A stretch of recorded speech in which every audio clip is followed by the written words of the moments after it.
del Comando Sur y al secretario de Guerra Hegseth, quienes se acercan para hacer Venezuela un acuerdo familiar junto a la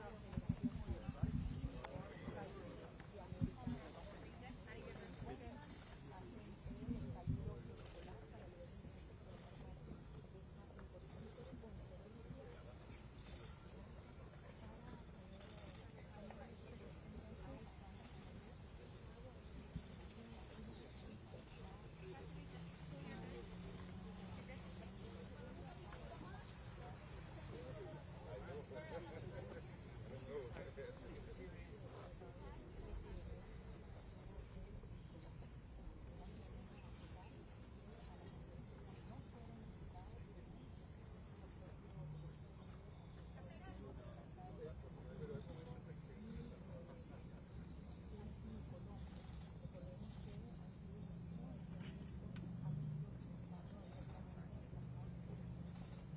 gentlemen right here.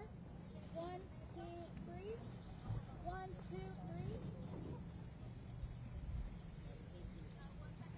Can you get a good photo of everybody?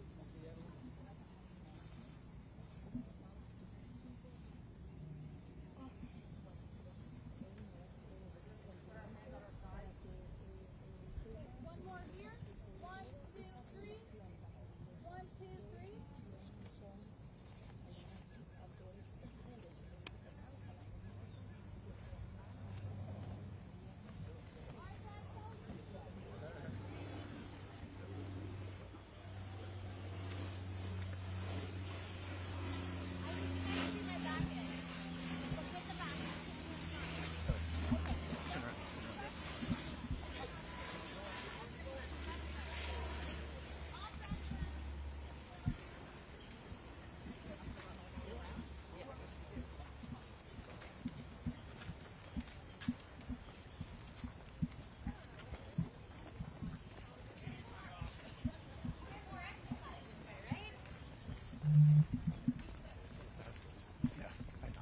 I'm running at the pace of these people.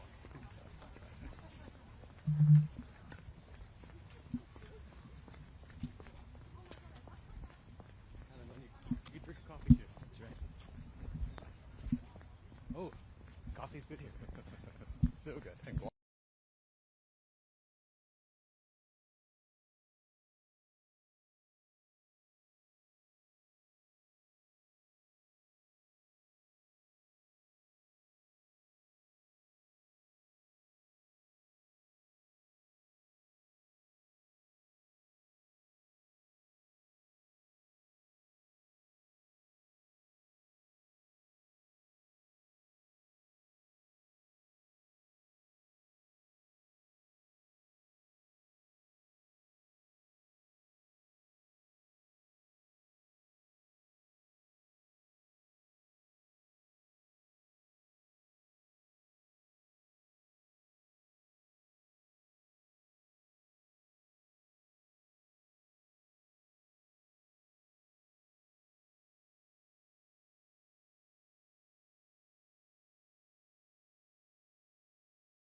Good morning. Welcome to the America's Counter Cartel Conference, hosted by the Secretary of War, the Honorable Pete Hegseth, and the Commander of the United States Southern Command, General Francis Donovan.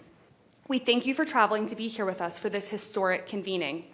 The America's Counter Cartel Conference is a testament to our partnership and this administration's unwavering commitment to secure the U.S. homeland and our hemisphere. At this time, I'd like to introduce the Commander of the United States Southern Command, General Francis Donovan.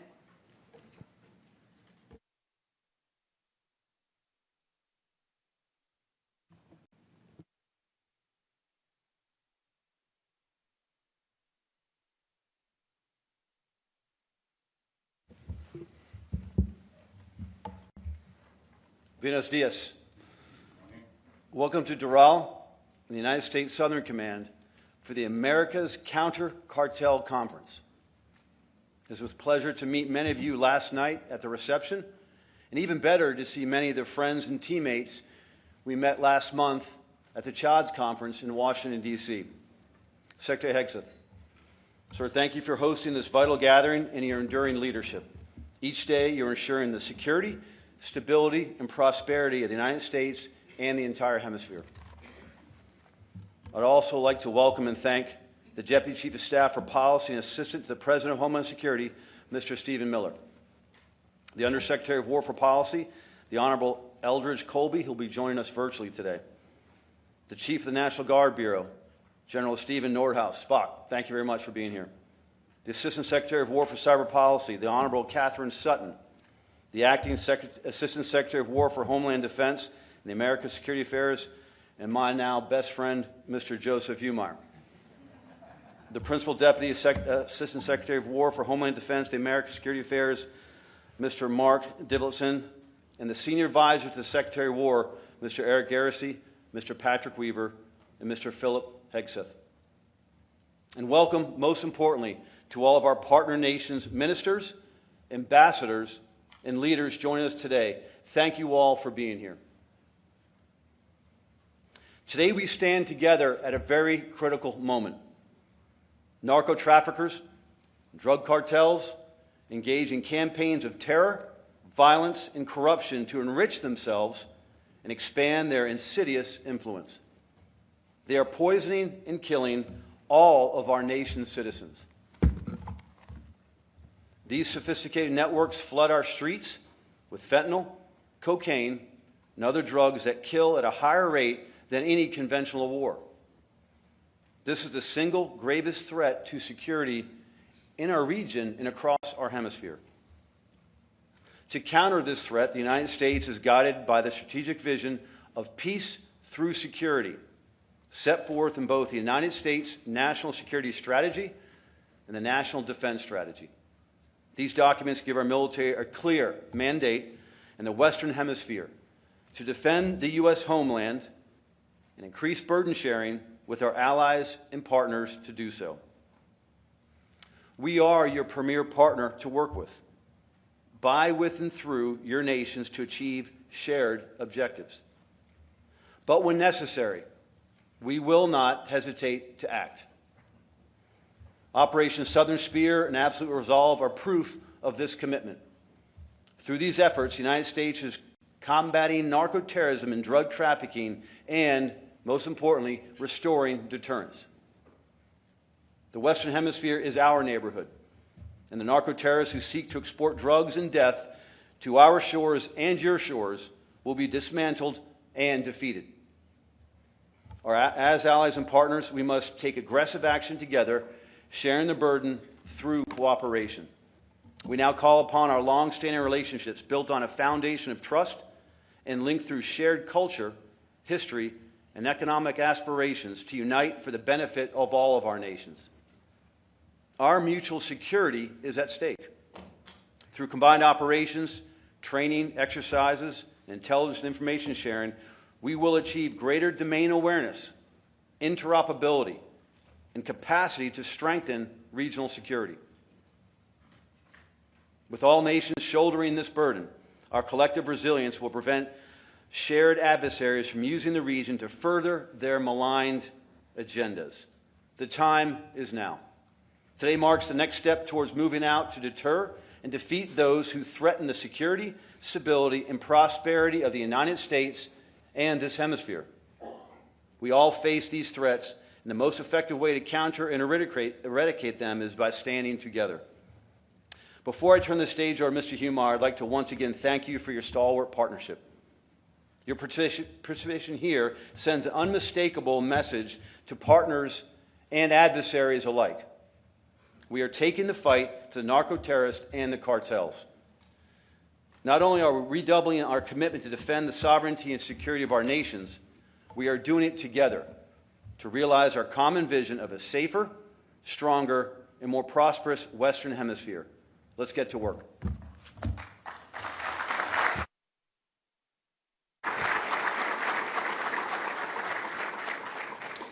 Thank you, General Donovan. Ladies and gentlemen, performing the duties of Assistant Secretary of War for Homeland Defense and America's Security Affairs, Joseph Humar.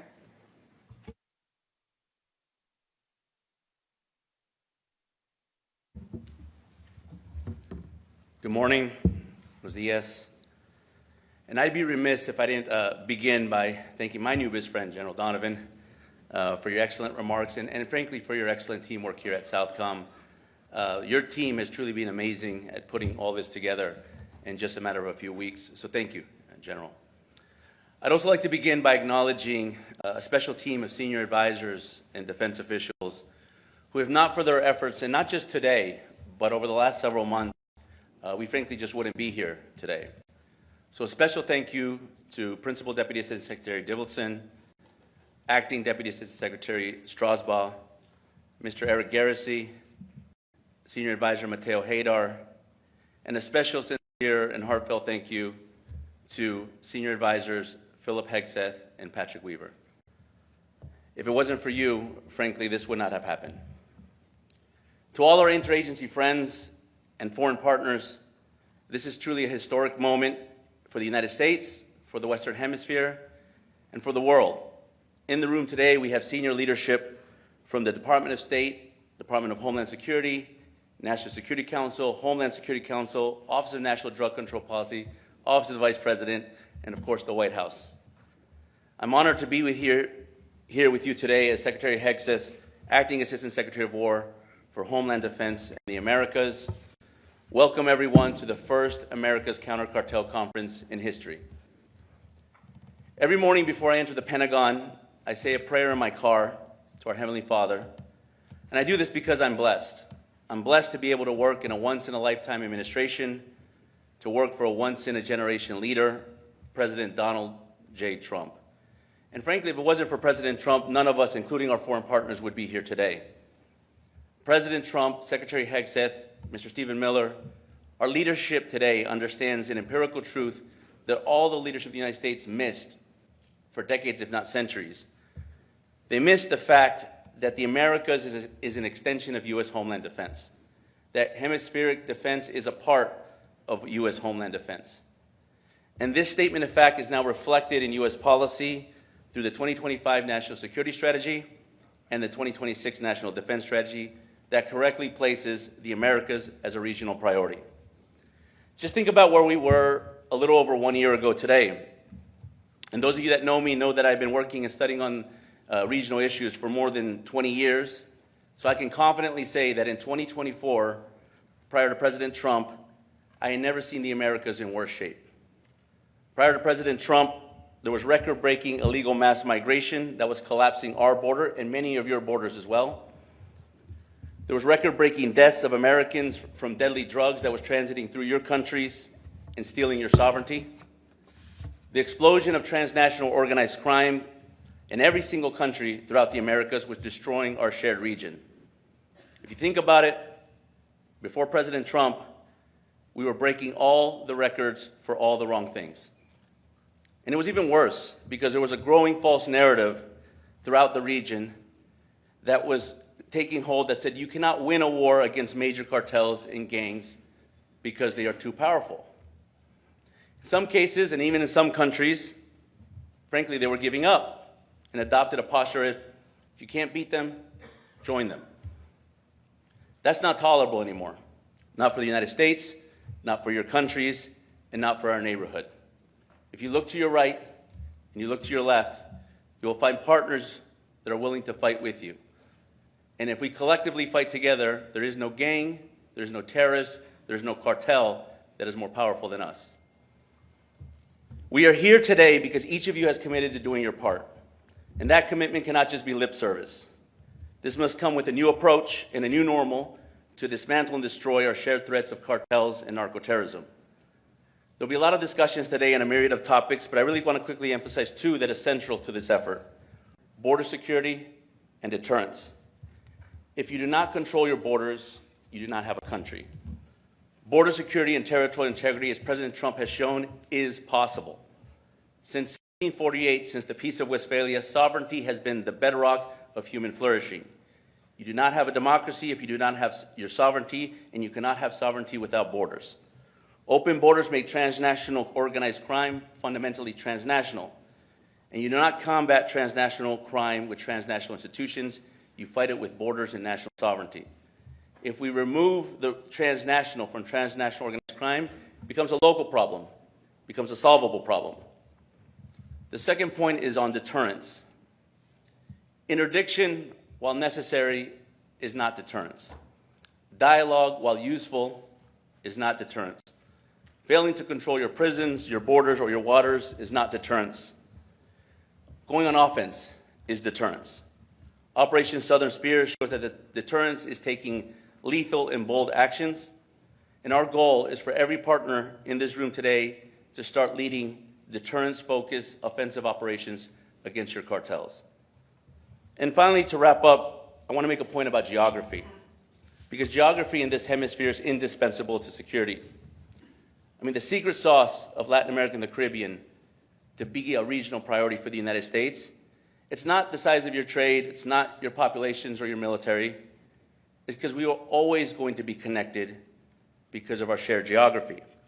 The United States understood this going back to 1815, when two leaders in a relatively young Department of War pushed back against their own establishment at that time, not to look north or to look east, but rather to look south.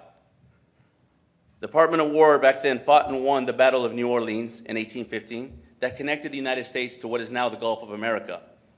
And that moment, 210 years ago, connected my country to yours.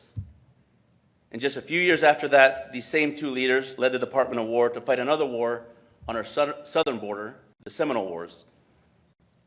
This time to protect our borders against Indian tribes that trespassed our land, raided our towns, and killed Americans. We ultimately won these battles and transferred the great state of Florida in 1821. And then a mere 2 years later, one of these leaders declared something called the Monroe Doctrine. The legacy of then Secretary of War James Monroe, who later became President James Monroe, and Major General Andrew Jackson, who also later became president, defines the challenge that we have before us today. They say history doesn't repeat itself, but it tends to rhyme. And our interest over this shared geography is the same today as it was 200 years ago. Today, the Department of War once again has historic leadership under Secretary Pete Hegseth, committed to working with all of you to secure the Western Hemisphere once and for all. Thank you. God bless you.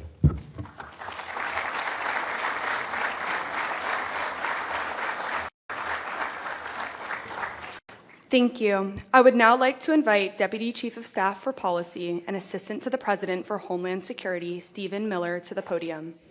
Sir, the floor is yours.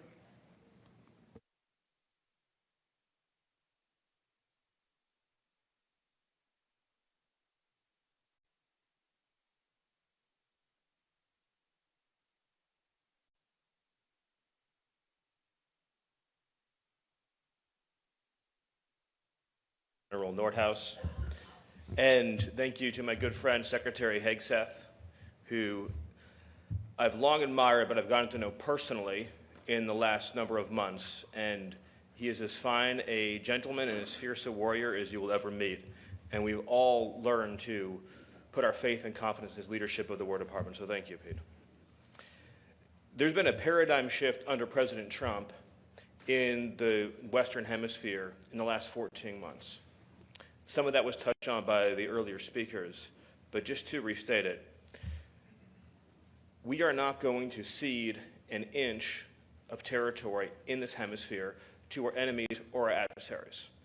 Our national security, our homeland security, the safety and well-being of our people begins at home, begins in our neighborhood, begins in our home region. And for too long, we have allowed foreign enemies, foreign adversaries, and enemy terrorist organizations to control territory and spaces in this hemisphere where they can project power, project threats, and directly threaten the lives of your citizens and our citizens. And so under the leadership of President Trump, we are using hard power, military power, lethal force to protect and defend the American homeland. Not a single one of your nations should tolerate the existence of a single square mile of territory that is under the control of any entity other than the sovereign governments of your country. The idea that we would have in this hemisphere area that are under the physical control of foreign terrorist organizations, paramilitary organizations, is completely unacceptable. The cartels that operate in this hemisphere are the ISIS and the Al-Qaeda of the Western Hemisphere, and should be treated just as brutally and just as ruthlessly as we treat those organizations. What we have learned after decades of effort is that there is not a criminal justice solution to the cartel problem. There are elements of the problem that require a criminal justice solution, to be sure, but just as we fought Al-Qaeda and fought ISIS with the tip of a very lethal spear, the reason why this is a conference with military leadership and not a conference of lawyers is because these organizations can only be defeated with military power. And I see some heads nodding up front because they understand. You're dealing with a lot of lawyers in your own country, I'm sure. You have my permission not to listen to them. The key condition of human flourishing, of prosperity, is order and security. A country cannot pursue economic growth, cultural enrichment, art, architecture, education, science, if it doesn't have fundamental security first. And for too long, we've been caught in a vicious cycle in this hemisphere where countries from Mexico down to the tip of South America do not provide their citizens with basic physical security. So those citizens, in search of economic opportunity, illegally immigrate to the United States. They pay the smugglers, they pay the cartels, who then grow richer, who then go more powerful, and then your countries in turn become poor because you've lost your citizens, you've lost your human capital, you've lost your opportunities to develop and to grow. So you get poor, the cartels get more powerful, nothing changes, nothing improves. You have to break that cycle. You have to completely sever it. And that begins by dismantling these organizations that deal drugs, deal violence, assassinate, extort, blackmail, and also traffic illegally in human beings. That is a form of terrorism too. Illegal immigration facilitated by criminal networks is a form of terrorism. And those who are stealing your children and stealing your families and stealing your human capital are part of that terrorist continuum and should be thought of as such. It is not a victimless crime when people are paying human smuggling organizations, because that money then fuels assassinations, it fuels violence, it fuels instability, and it continues this cycle. For decades, a lot of organizations were sent to your countries. These are known as NGOs, I think you know the term, non-governmental organizations, and they gave you very, very bad advice for a very, very long time. And basically they told you, in short, that you needed to be softer and gentler and nicer to the criminals, and that you had to demilitarize your approach and extend more rights and more opportunities to the people who are sabotaging and destroying your society. I would make the point to you, as others have pointed out before, including the president of El Salvador, that the West only achieved the place that it did in human history because it spent previous centuries eradicating the criminal elements within its territories. So the West that we came to know, that had the great music and architecture and science and the most powerful economy. It had spent centuries previous to that establishing order first, so that by the time you get, to say 18th century England, 19th century England, there have been centuries of previous history in which ruthless means were used to get rid of the people who were raping and murdering and defying established systems of order and justice.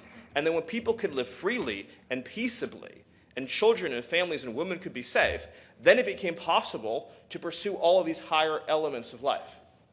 So when people who are coming to countries like yours that have had struggles and difficulties and pains and challenges, and they're telling you anything other than, first and foremost, secure your countries and your territory, they're giving you not only terrible advice, but advice if someone had come to Europe centuries ago and they had followed that advice, Europe would have never become the Europe that it eventually became. And the reason why many Western countries are struggling today is they've forgotten the eternal truth and wisdoms they once followed. And that's why here under President Trump in America, we are returning to those fundamental truths. We're returning to those fundamental principles. So I'll just close by saying that you will have in President Trump, in the White House, in the Department of War, the Department of State, and the whole of our government, unwavering support, unwavering commitment, and fidelity in achieving this mission, which is very simply to eradicate the criminal cartels and terrorist organizations, to deprive them of control of weapons, spaces, institutions, and territory.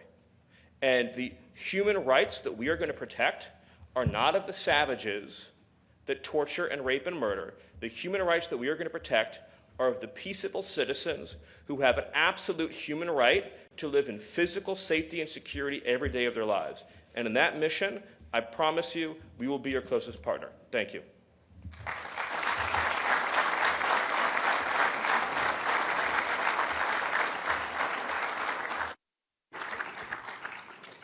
Ladies and gentlemen, it is now my distinct pleasure to introduce our Secretary of War, the Honorable Pete Hegseth.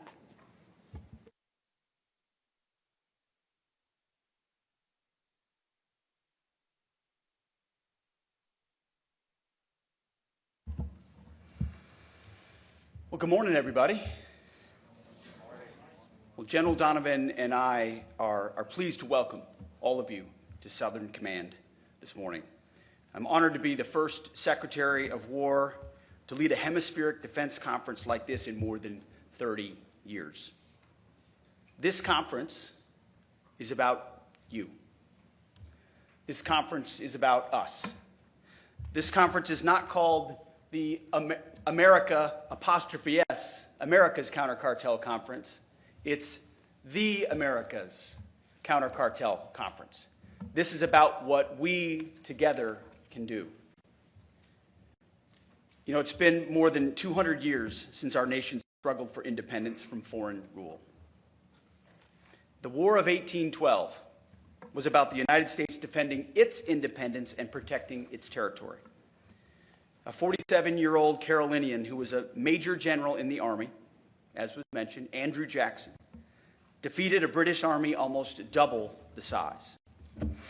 Addressing his troops after victory at the Battle of New Orleans, Jackson declared, "Natives of different states acting together for the first time have reaped the fruits of an honorable union." His success galvanized a young country. In 1816, our country elected a Revolutionary War hero as president. James Monroe fought in the Continental Army, leading a charge against German mercenaries fighting for the British. The enemy fired a musket ball at him. It severed his artery and he almost died.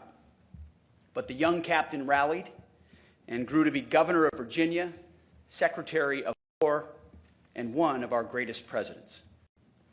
In 1823, President Monroe said that the United States owed the success of that young country to the candor and amicable relations with other powers to affirm our national policy. President Monroe declared, "We should consider any attempt on malign countries to extend their system to any portion of this hemisphere as dangerous to our peace and safety." It was the Monroe Doctrine of 1823. And today, some 200 years later, we still marvel at the wisdom of President Monroe's declaration. We, like you, want borders and sovereign territories that are secure. We want unfettered access to key terrain and trade so that our nations can industrialize. And we want to prevent external powers from threatening our peace and independence in our shared neighborhood. This is the essence of the Monroe Doctrine. No external power will interfere in this hemisphere. Ours should be a region of strong, sovereign nations. It's the same principle that animates President Trump's defense approach today. President Trump and his Department of War are ushering in a new era of homeland and hemispheric defense, rooted in the unique heritage of our nation and your nations. Under President Trump, we restored the Department of War. You see, the Department of War was established by General George Washington and served our nation from its founding through our hard-fought victory in World War II. Many of your countries also once had ministries of war. Under President Trump, our nation has a newfound resolve that our founders would recognize, as Stephen alluded to and spoke to. They would recognize it, and they would appreciate it. We are at long last putting America, Americans, and the Americas first, ensuring peace through strength and restoring common sense. At our department, we're doing it by restoring the warrior ethos, rebuilding our military to historic levels, and reestablishing deterrence in this hemisphere and around the world. For too long, leaders in Washington and their foreign policy functionaries abandoned the simple wisdom of the Monroe Doctrine. They were consumed with the United States only going abroad. They ignored the warnings of President John Quincy Adams, who said that if our nation went overseas only in search of monsters to destroy, that we would cease to be the ruler of our own spirit and our own backyard.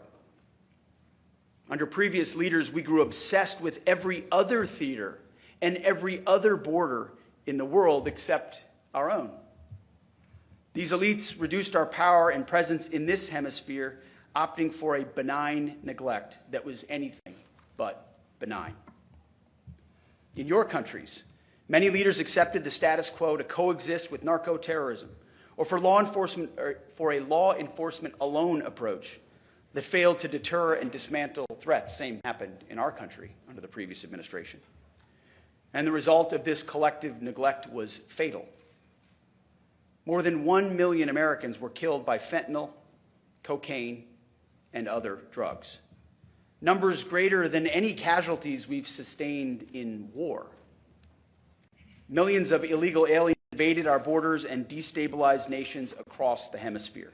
Under Joe Biden's administration, the human smuggling industry exploded by more than 2,000%, from a $500 million so-called industry in 2018 to $13 billion by 2022. Cartels of terrorists across our hemisphere, enabled by adversaries, created and profited from chaos. What creates chaos? No leadership creates chaos. In our nation, narco-terrorist groups like Tren de Aragua prospered. They raped, they poisoned, they murdered innocent Americans. They terrorized our cities, our towns, and our neighborhoods like they do yours. Across this region, these gangsters control and terrorize large swaths of your territories, kill thousands of your people, and promote chaos that makes normal life sometimes almost impossible. Crime has spiked massively. Our hemisphere has 1/8 of the population, yet 1/3 of the violent crime. There's a reason for that. America's retreat from protecting its citizens and the complacency of many neighbors in this hemisphere was a great betrayal. That's what it was, a great betrayal against our people and our nations. Well, President Trump recognizes the wisdom of the Monroe Doctrine, and the days of us betraying and endangering our own citizens are finished. President Trump has reestablished the Monroe Doctrine, the Trump corollary of the Monroe Doctrine, or if you'd like, for short, you can just call it the Donroe Doctrine. Under President Trump, securing America's interest in the Western Hemisphere and keeping our homeland safe are our top national security priorities.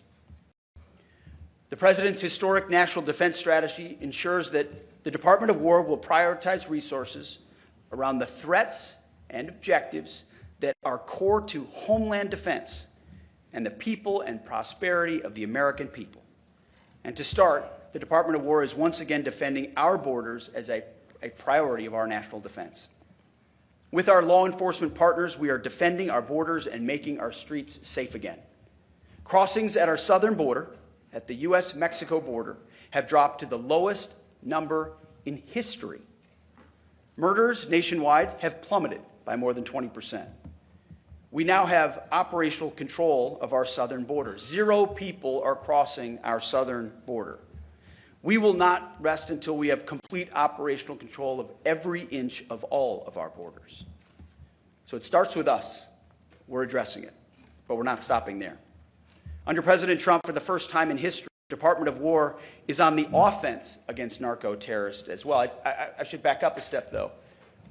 In order to get 100% operational control of our border, we didn't just look at Border Patrol and say, that's your job. It's a law enforcement function.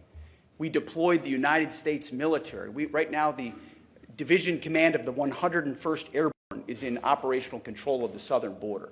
We ensured that the most capable assets we had in our country were deployed to our own border to defend that border against the narco-terrorists and drug dealers seeking to enter our country, not treating it simply as a law enforcement function. Working with our partners, but recognizing it's a core military function. But going on offense with Operation Southern Spear has restored deterrence against the narco-terrorist cartels that profited from poisoning Americans. Last month, we went a few weeks without targeting a single boat. Why? Well, because we couldn't find a whole lot of boats to sink. And that's the whole point, is to establish deterrence from narco-terrorists who have been able to traffic almost unfettered. And if the consequence was simply to be arrested and then released, well, that's a consequence they'd already priced in a long time ago. A new dynamic had to be put in motion in order for their decision cycle to change. And when adversaries are forced to move out of comfortable positions, as you know, as military men and women, they're more vulnerable when they're moving in a different direction, which is also the point. Drug overdoses that kill our citizens have dropped. Flows of fentanyl, a weapon of mass destruction, are down 56%. We will continue to destroy these threats. In January, U.S. forces raided and arrested the most dangerous house and the most dangerous compound inside the most fortified fort in the capital city of Caracas, of 2 indicted individuals, Nicolas Maduro and his wife, fugitives of the U.S. law. Operation Absolute Resolve showed the bravery of America's best, our warfighters. Nobody can do what the United States of America can do. It's not even close.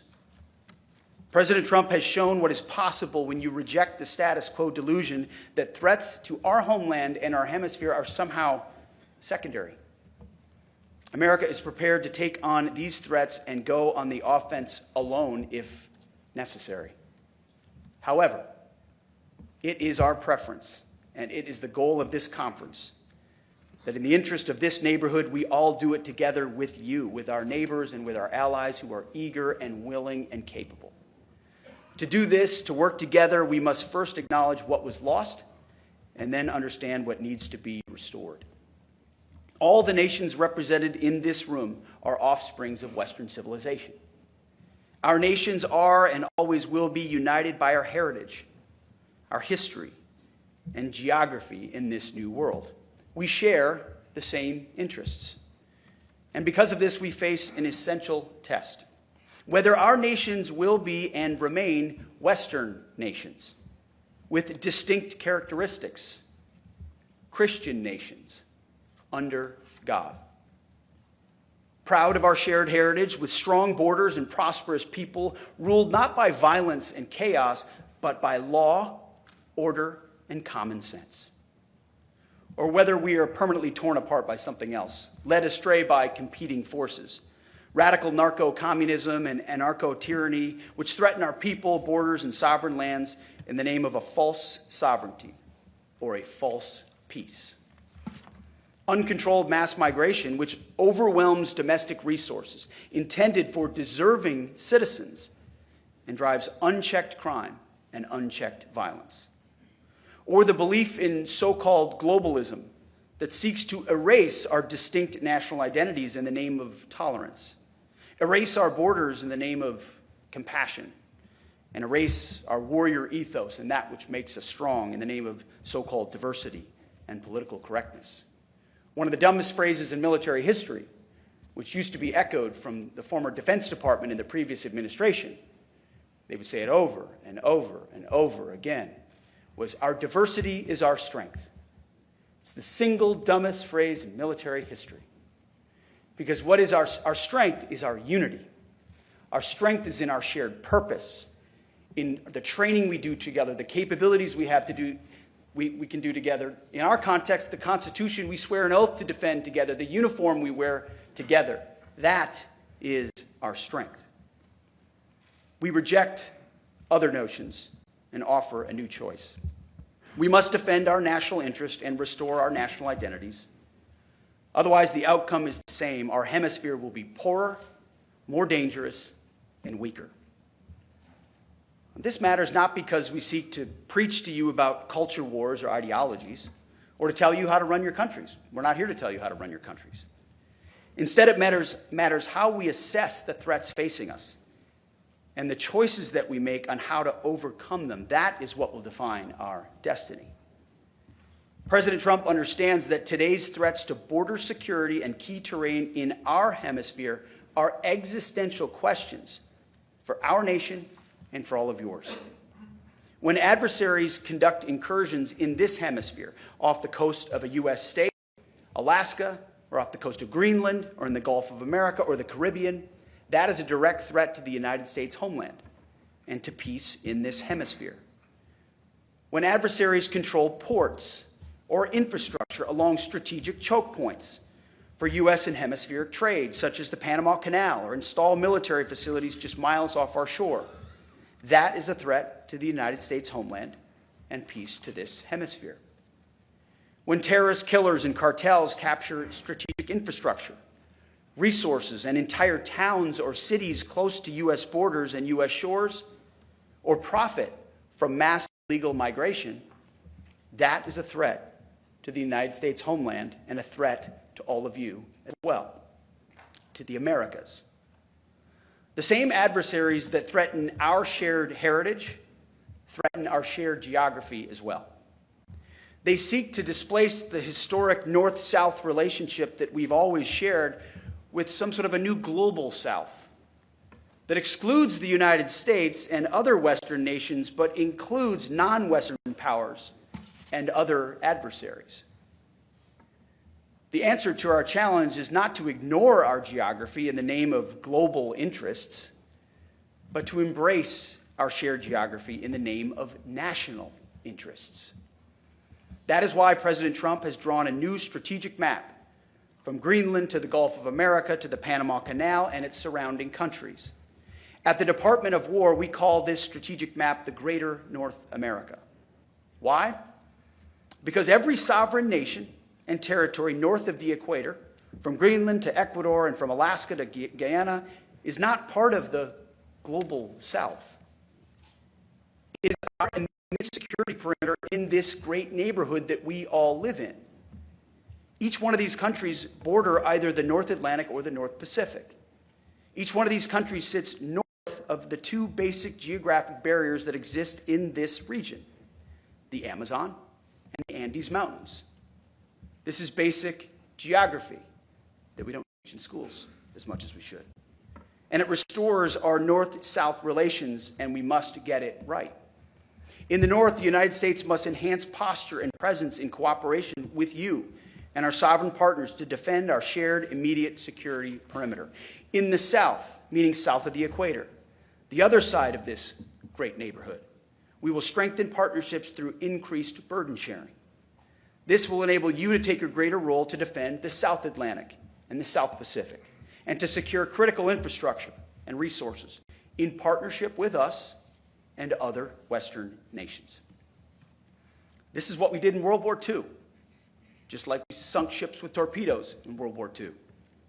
At the Department of War, we called it the quarter sphere defense. And we will do this again. If we're serious about our national security, and if we prioritize geography, business as usual will not stand. This means that for every country in this hemisphere, border security must be your top priority. Border security is national security. President Trump said it when he first started to run. You're not a country if you don't have borders, and he's right.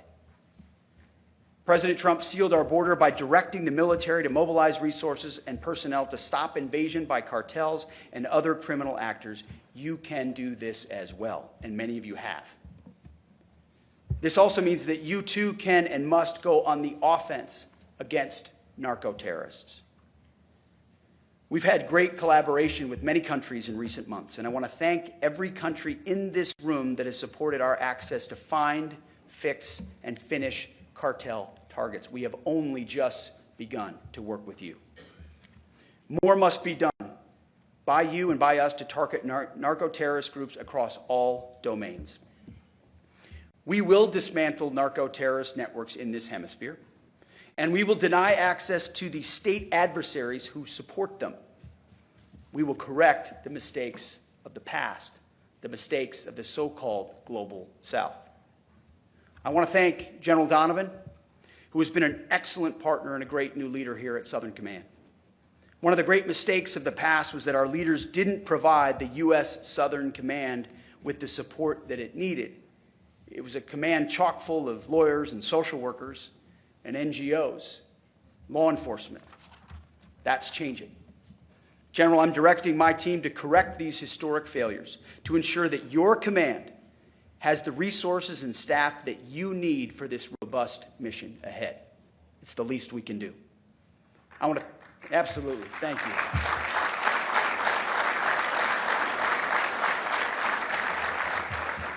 It's about time. But it's not just us at the Department of War, and it's not just Southern Command. This is across the Trump administration. This is across the Department of War as well. Stephen Miller, thank you for your support and your leadership, for your clarity, understanding why this matters to each American citizen, and why the War Department is central to ensuring that it happens. It doesn't happen without President Trump, and it doesn't happen without your clarity and your leadership. I want to thank General Nordhaus as well for your support at every level. There's so many to thank. I see Corey Lewandowski here from the Department of Homeland Security. It doesn't happen without the Department of Homeland Security. Of course, Joseph Humeyer, the other part of the new bromance between him and General Donovan. Eric Garrissey, who from day one in my office, he was my first sergeant in Iraq. He's one of my senior advisors. Day one, he worked at SOUTHCOM for a long time, said, we need to be focused on the cartel threat. And he built a team to help put us in that direction, a lot of which manifests to this day. Patrick Weaver, Phil Hegseth, who I happen to know, and Ricky Berea, my chief, for doing a great job putting this together. Tony Salisbury, thank you. So many folks that every single day in Washington, I hope you know, are working hard to run as fast as you are, to stand alongside you in this mission. This is not a conference with flags so we can pat ourselves on the back. I can tell you that. If I sold that to President Trump as the objective, he'd kick me out of his office. This is an operational conference to bring our countries more closely together to achieve a shared objective and do so aggressively. This is not a one-way street. Every partner in this region has to do more and invest more in your security as well. We, like you, want a hemisphere of sovereign, secure, and prosperous nations. We, like you, want what another great American president, Teddy Roosevelt, called the permanent peace on this hemisphere, and it will require action from all of us. You know, our schools used to teach American school children about our blessed history. Every child in grade school grew up knowing the remarkable story of this country.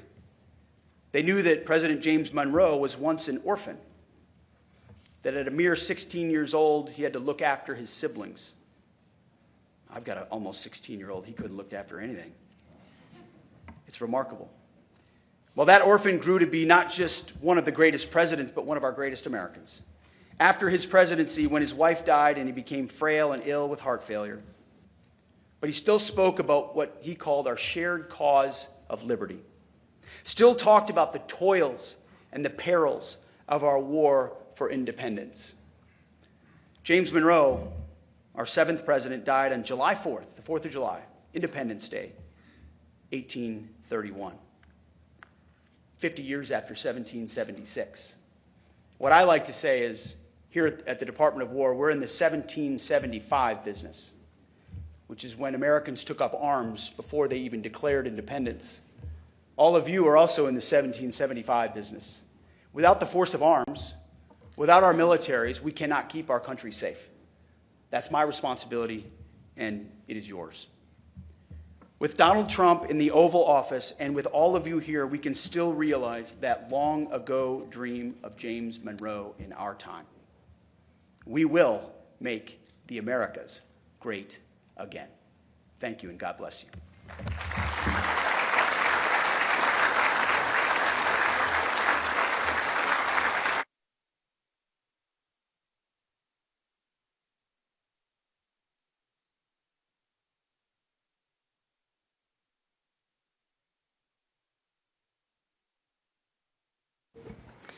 Thank you, Secretary Hegseth. We now invite each of our partners to provide short remarks. Please deliver your remarks seated at your chair instead of coming up to the podium. Prime Minister Phillips of Guyana, you have the floor.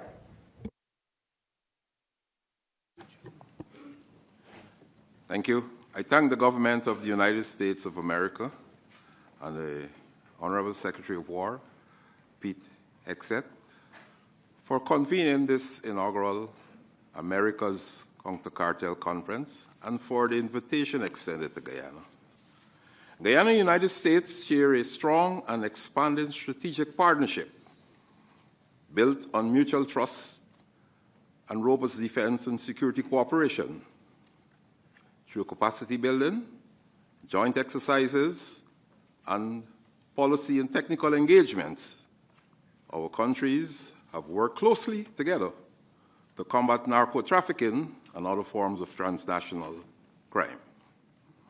The transnational activities of cartels, gangs, and other criminal actors threaten regional peace and security.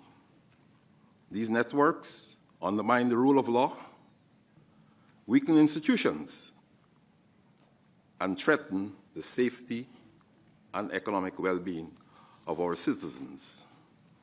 For countries like Guyana, located along important maritime and regional transit corridors, addressing narco-trafficking and narco-terrorism requires strong cooperation among our nations.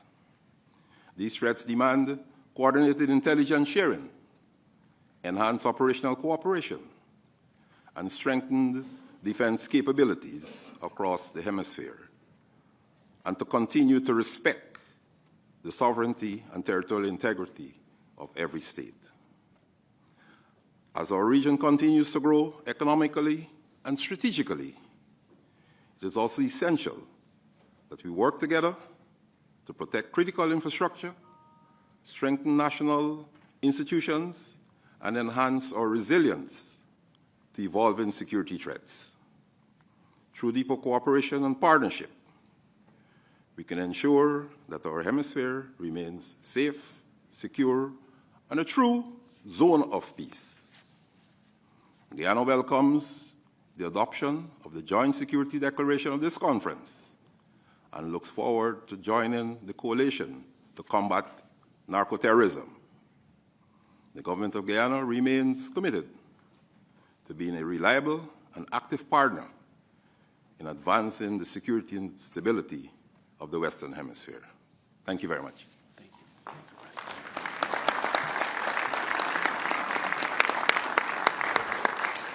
Thank you, Mr. Prime Minister. Lieutenant General Presti of Argentina, you have the floor.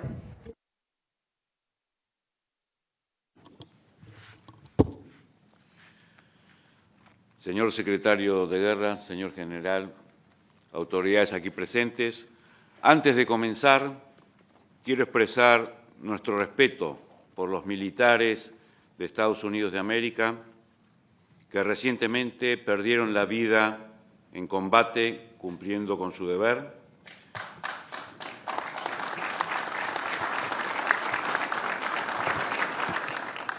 Sirvieron a su país con honor. Argentina honra su sacrificio y acompaña a sus familias. Igualmente también con el accidente que ha tenido la Fuerza Aérea de Bolivia, un país hermano, nuestras condolencias. Vengo en nombre del presidente de la Nación Argentina, nuestro comandante en jefe de las Fuerzas Armadas, nuestro líder, Javier Milei, para reafirmar el compromiso de la República Argentina con la seguridad y la estabilidad de nuestro hemisferio. Los estados del continente enfrentamos amenazas de naturaleza similar, aunque en distinta intensidad, que afectan a nuestros ciudadanos, a nuestros bienes, a nuestros recursos estratégicos y a nuestras infraestructuras críticas. Frente a estos desafíos, la defensa constituye una función indispensable y central del Estado. La Argentina ocupa un lugar clave en el extremo sur de nuestro continente. Somos un eje natural de proyección hacia el Atlántico Sur y hacia la Antártida, y un actor con incidencia directa en las cadenas de suministros globales a partir de nuestros recursos estratégicos y nuestra capacidad productiva. Esta posición nos sitúa como un nodo relevante dentro de la arquitectura de seguridad regional y seguridad global, con la responsabilidad de contribuir a la estabilidad del sistema americano. El eje central de nuestra política de defensa es el desarrollo del capital humano y la incorporación inteligente de innovación tecnológica. Esa integración nos permite construir fuerzas armadas modernas, ágiles y preparadas para aportar estabilidad, previsibilidad y cooperación internacional efectiva en el ámbito regional. Muchas gracias.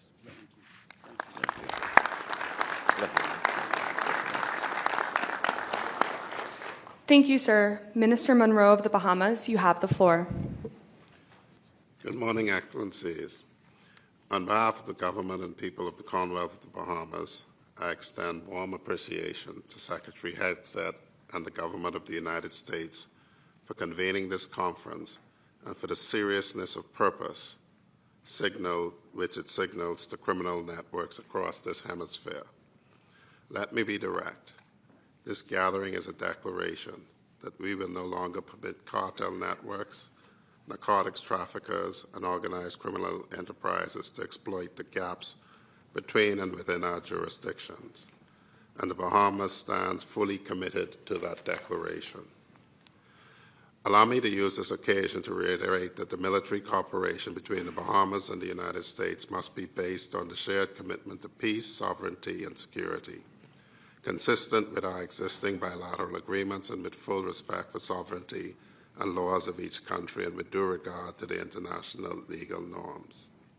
The Bahamas intends to work closely with the United States Department of War in expanding joint military cooperation, recognizing the shared responsibility for regional security and stability.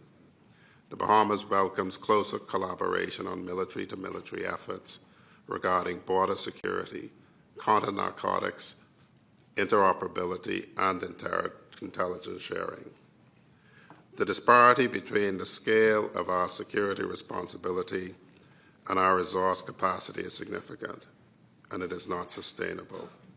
Our vast maritime domain requires continuous aerial and maritime patrols. Our surveillance infrastructure requires sustained capital investment, and our security personnel require advanced training in counter-narcotics, counter-trafficking, and cyber defense. The concept of peace through strength carries enduring resonances, and if we are candid, enduring misapplications. For a small state like the Bahamas, it is not about arsenal size. It is about integrity of our institutions, the credibility of our courts, and the depths of our partnerships. Hence, peace through strength, as we understand it, is not unilateral. It is collective. It rests on the recognition that hemispheric security is indivisible, that what weakens Nassau ultimately weakens Miami, that instability in Port-au-Prince reaches Nassau long before it reaches Washington, and that small states on the front line of transnational crime deserve genuine partners, not conditional patrons. Let me close by stating the Bahamas' commitment and expectation with directness this forum warrants. The Bahamas will continue to operate as a frontline maritime security partner, disrupting narcotics trafficking routes, denying criminal networks the use of our waters and airspace, and contributing meaningfully to the security architecture of this hemisphere. The Bahamas brings to this partnership something no defense budget can manufacture: geography, institutional commitment, and a track record of cooperation spanning more than 4 decades. We ask only what we give: genuine partnership grounded in mutual respect and shared responsibility. The Americas either secures itself collectively or it fails collectively. The Commonwealth of the Bahamas has chosen collective security, and we invite every partner assembled here to meet that commitment with equal resolve, equal investment, and equal determination. Thank you.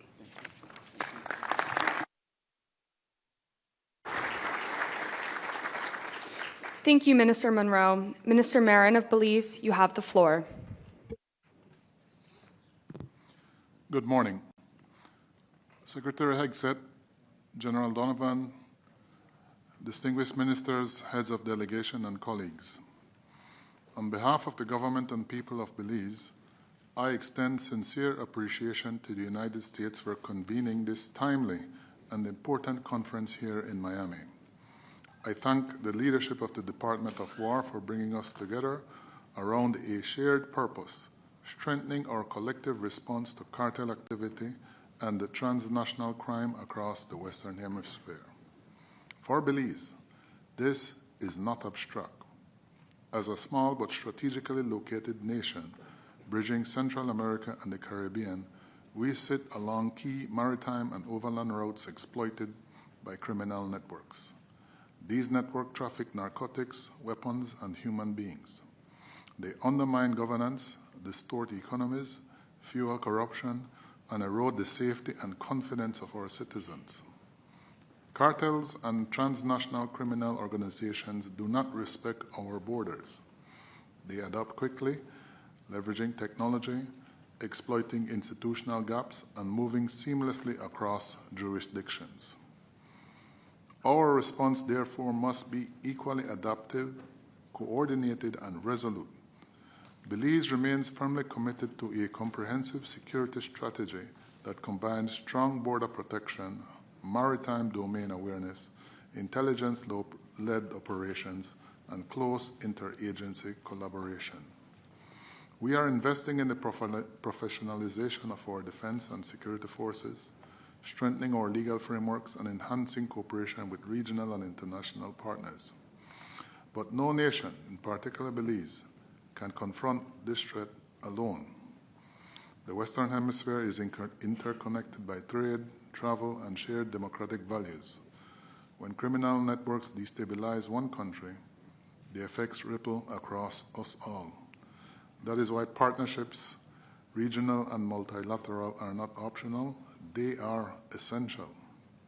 We must deepen intelligence sharing, improve joint operational capabilities, strengthen financial tracking to disrupt illicit flows, and invest in community resilience to prevent recruitment by criminal organizations. We must ensure that our efforts uphold the rule of law, for it is precisely this principle that criminal enterprises seek to weaken.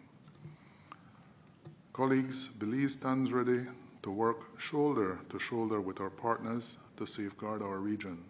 Together, through unity of purpose and action, we can deny transnational criminal organizations the space they seek to operate and build a more and secure, prosperous hemisphere for all our peoples. Thank you.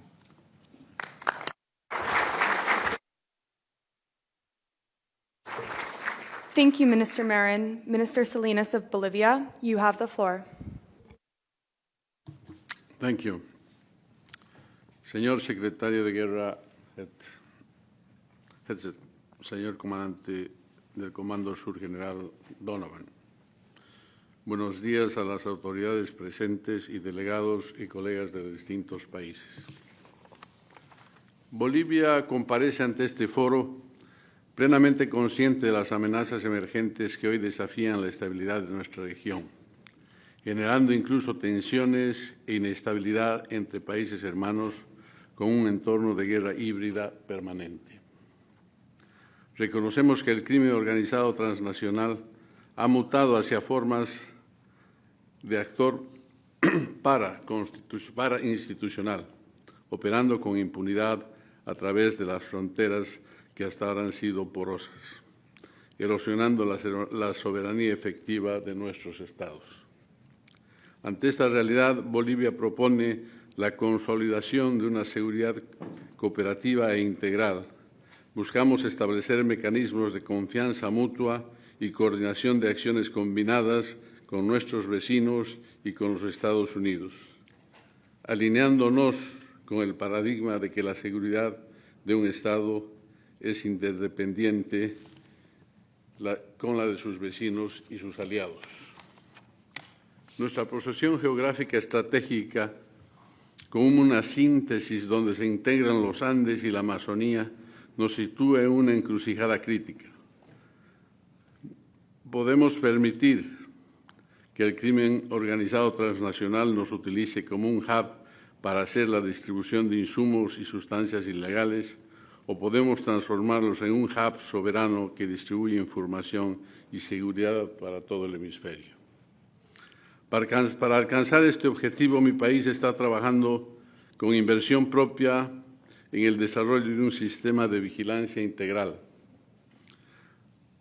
que integra datos satelitales, drones y radares militares. Esta es nuestra primera estrategia para permear, sellar las fronteras que el crimen ha explotado y fundamentalmente para controlar las zonas grises que se han constituido en nuestro territorio tras de 20 años de indolencia y desinstitucionalización.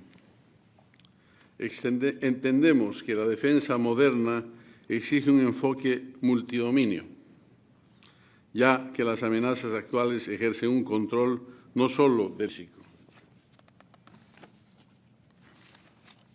sino también en el virtual, en el cognitivo. Es el dominio cognitivo y virtual donde el crimen organizado transnacional libra una de sus batallas más peligrosas, afectando la mente de los pobladores locales para usarlos como escudos de protección y legitimidad social. Nuestra determinación es clara. Buscamos que la acción del Estado boliviano ataque los núcleos estratégicos del crimen organizado transnacional, reduciendo al máximo cualquier daño colateral. Sin embargo, para alcanzar nivel de precisión técnica, inteligencia, estrategia y superioridad decisional que esta misión requiere y necesitamos de la cooperación activa de nuestros vecinos y aliados. Para mejorar nuestra capacidad operativa, Bolivia está lista para asumir su rol como eje de estabilidad en el corazón de Sudamérica, protegiendo nuestros recursos estratégicos y garantizando que la ley y la soberanía prevalezca sobre el caos criminal. Muchas gracias.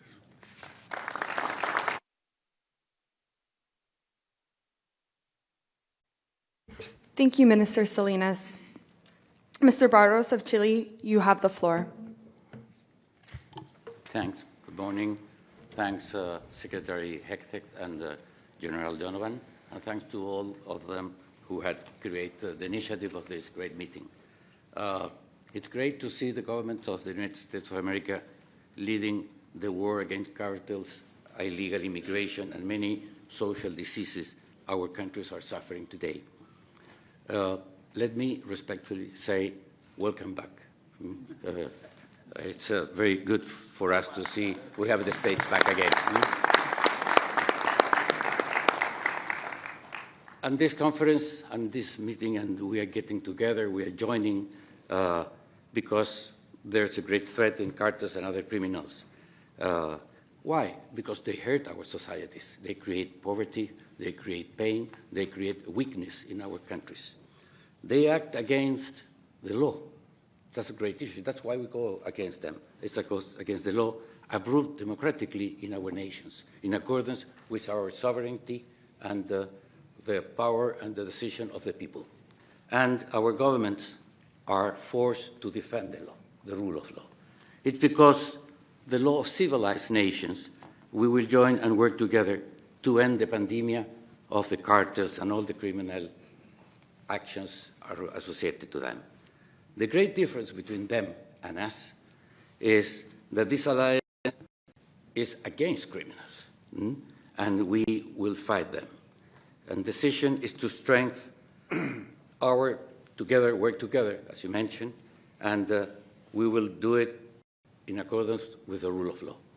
And we will be tough, we will fight, we will be in a war, because the law is with us, but we will, rather than distract the cartels, is impose the rule of law to come back again to our territories. Thanks very much.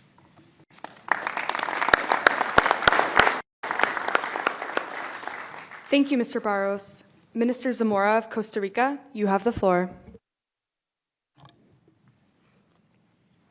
Me circunscribo a las palabras de bienvenida y agradecimiento que han dicho mis colegas. Agradecemos que la doctrina de los Estados Unidos de seguridad y defensa del año 2026 priorice este continente, porque, don Pete, llega usted en el momento en que las Américas más necesita el apoyo de los Estados Unidos. Comanda usted hoy, como en el pasado, el coronel Coster comandó el 7º de Caballería, apoyando a las democracias del continente en el momento en que más lo necesitan. Si tuviéramos que definir la situación de las Américas antes de este esfuerzo de los Estados Unidos, tenemos que definirlas como democracias que están comprometidas ante el poder del narcotráfico y los carteles. Hoy lo que nos ofrece los Estados Unidos es trabajar juntos para que los valores compartidos de democracia y los valores cívicos que compartimos con el pueblo y el gobierno de los Estados Unidos se hagan una realidad en todo el continente. Le hablo desde un país, Costa Rica, en el que hay más estadounidenses en mi país que costarricenses en los Estados Unidos. Y eso nos hace comprender la hermandad entre dos pueblos, como los pueblos latinoamericanos y americanos aquí presentes. Lo primero fue que mi país entendió que la soberanía no puede ser una frontera que los narcotraficantes no respetan, pero los esfuerzos de la justicia sí. Entonces, llevamos a cabo un tratado de patrullaje conjunto con los Estados Unidos que da autoridad de policía, autoridad jurisdiccional a los navíos de Estados Unidos cuando están en mares costarricenses. Y eso ha sido una disuasión efectiva y práctica. Y hoy con el Comando Sur estamos trabajando para que todas las fronteras costarricenses tengan escáneres en aire, mar y tierra, para que ninguna exportación que llegue a los Estados Unidos desde Costa Rica no sea escaneada. Es decir, evitemos que el narcotráfico use las rutas de comercio para traer droga a los Estados Unidos. Y ese esfuerzo conjunto que estamos haciendo con el Comando Sur me parece que es emblemático y en línea justamente de construir esta cooperación y este trabajo conjunto. Concluyo, señor secretario de Guerra, mencionando que también está el Tratado de San José, que nos da un marco legal también para incrementar estas cooperaciones y estos trabajos conjuntos en materia de seguridad. Costa Rica va a proponer su nombre porque con el liderazgo de los Estados Unidos, nuestros países deben definir también una vicepresidencia operativa. Y nosotros consideraríamos un honor ocupar esta vicepresidencia si así este foro lo define. Muchas gracias, señor secretario.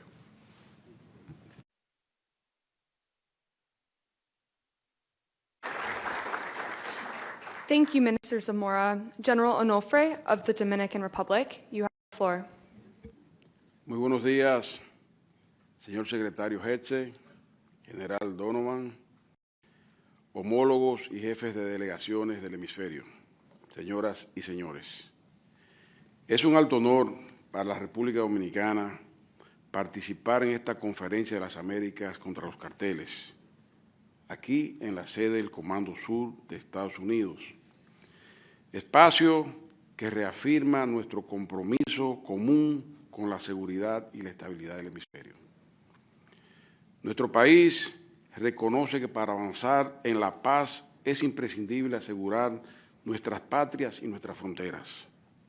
No puede haber desarrollo sostenible sin seguridad. No puede haber prosperidad sin estabilidad. En nuestra condición de nación caribeña, ubicada en una posición geoestratégica clave, asumimos con responsabilidad el desafío de enfrentar el narcotráfico, el narcoterrorismo, el crimen organizado transnacional y las amenazas emergentes que impactan directamente a nuestras sociedades. Respaldamos firmemente esta declaración conjunta de seguridad, orientada a ampliar la cooperación multilateral y bilateral, fortalecer los esfuerzos integrales de nuestros gobiernos en materia de seguridad fronteriza, proteger infraestructuras críticas y consolidar nuestras capacidades en ciberdefensa. Estos desafíos no reconocen fronteras, por tanto, nuestra respuesta debe ser en conjunto como región. Creemos en la promoción de la paz a través de la fuerza legítima del Estado y en la cooperación estratégica entre naciones aliadas.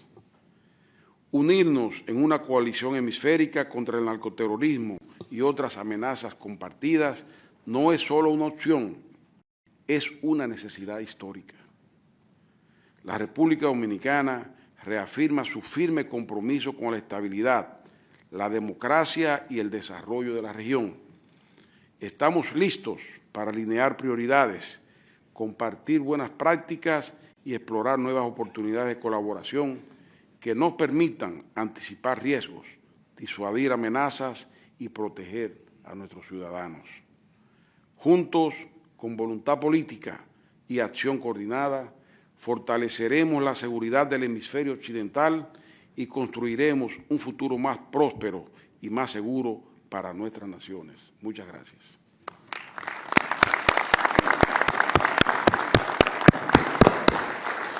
Thank you, General Onofre. Minister Lofredo of Ecuador, you have the floor. Good morning, everyone. I am here today representing the government of the Republic of Ecuador. I stand before this multilateral forum not only as a Minister of Defense, but as the spokesman for a nation that has decided with absolute firmness and political will to confront the greatest threat of our contemporary history, transnational narco-terrorism. We are at a turning point. The decisions we make at this conference will directly impact the security and stability of our future generations. Historically, our nations have shared the values of democracy, freedom, and the rule of law. Today, those values demand a common strategic response from us. On the basis of this principle, our national defense policy aligns with the United States National Defense Strategy. Ecuador recognizes that the border security is an essential component of national and hemispheric security. The threats we face have mutated. We are not dealing with dispersed criminal networks, but with destabilizing structures with transnational scope and links that erode democratic institutions. narco-terrorist organizations not only traffic drugs, they challenge the legitimate authority of the state and affect the freedom and prosperity of our citizens. The security of our hemisphere is indivisible. Every nation that strengthens its capacities contributes to the regional stability. In this context, Ecuador's commitment to its own security also constitutes an important contribution to the security of the Americas. During the last few years, Ecuador has ceased to be merely a transit country and has become one of the main departure points for drug trafficking to international markets. This evolution of criminal activity has generated a wave of unprecedented violence in our recent history. In addition to this, there exists a structural factor that cannot be ignored. The expansion of illicit crops in the region and the modernization of production and distribution chains. As long as these dynamics persist, the pressure on our territories will continue, confirming that we face a challenge that transcends borders and demands effective cooperation among states. To address this, our government made a clear decision to restore the authority of the state without any ambiguity. Through the declaration of an internal armed conflict, our armed forces and national police, acting in a coordinated manner, are decisively confronting these groups, reaffirming the state's control over its territory and restoring the principle of authority. As the Ecuadorian government, we propose to strengthen cooperation on three specific fronts: reinforcing intelligence and interoperability capacities, modernizing border and port control using advanced technology, as well as a sustained support scheme that consolidates our institutional capacities in the long term. We need to keep in mind that it's not just about combating illicit shipments. It's about protecting our societies, our economies, and our future. Ecuador is willing to do its part. We hope to consolidate together with you, with all of you sitting at this table, a coordinated effort that ensures organized crime has no place in the Western Hemisphere. The effectiveness of that effort will depend on our ability to consolidate it by assuming real co-responsibility and sustaining it over time with the firmness and determination that this threat demands. Thank you.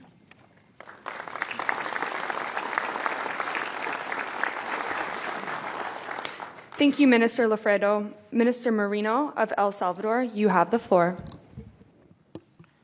Señor Secretario de Guerra Pete Hegseth, señor General Donovan, comandante del Comando Sur, miembros del staff de los Estados Unidos, resto de miembros de los diferentes países que están acá representados, tengan buenos días. Primero, es para nosotros como salvadoreños un honor el haber sido seleccionados para integrar este selecto grupo de países que han mostrado el interés de generar un cambio en la seguridad hemisférica. Quiero traer a este punto uno de los pensamientos en los cuales nuestro presidente Nayib Bukele se ha basado para hacer la transformación que está realizando en El Salvador. Y es que él dice que quien perdona al lobo sacrifica a las ovejas. Y eso es lo que estaba sucediendo en nuestro país, que las ONGs, estas organizaciones de derechos humanos, siempre decían que había que proteger a los niños, a los delincuentes. Y obviamente dejaba en manos de la delincuencia a la población honrada. El señor presidente, en contra de muchas opiniones internacionales inclusive, tomó la decisión de hacer uso de la Fuerza Armada para combatir la amenaza mayor que teníamos en ese momento, que era las maras y pandillas. Y nos dio la orden de integrarnos a la Policía Nacional Civil para resolver ese problema. En un corto tiempo transformó nuestro presidente Bukele a El Salvador de ser la capital del homicidio, de ser el país más peligroso del mundo, a convertirse en el país más seguro del hemisferio occidental. Una de las líneas de operaciones del señor presidente Nayib Bukele desde un principio, cuando pusimos en ejecución el Plan Control Territorial, fue la lucha contra el narcotráfico. Y cuando otros países aún no comenzaban a hacer ese trabajo, nosotros los salvadoreños, con una marina pequeña, con capacidades no tan bondadosas como la de otros países, salíamos hasta 1000 millas a hacer sendas incautaciones de droga.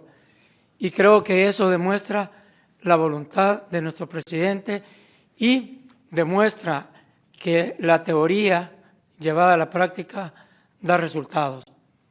Recientemente tuvimos uno de los logros mayores en la lucha contra el narcotráfico, que fue la incautación de un buque multipropósito, 54 metros de eslora, cargado con 6.6 toneladas de cocaína a 380 millas de nuestras costas.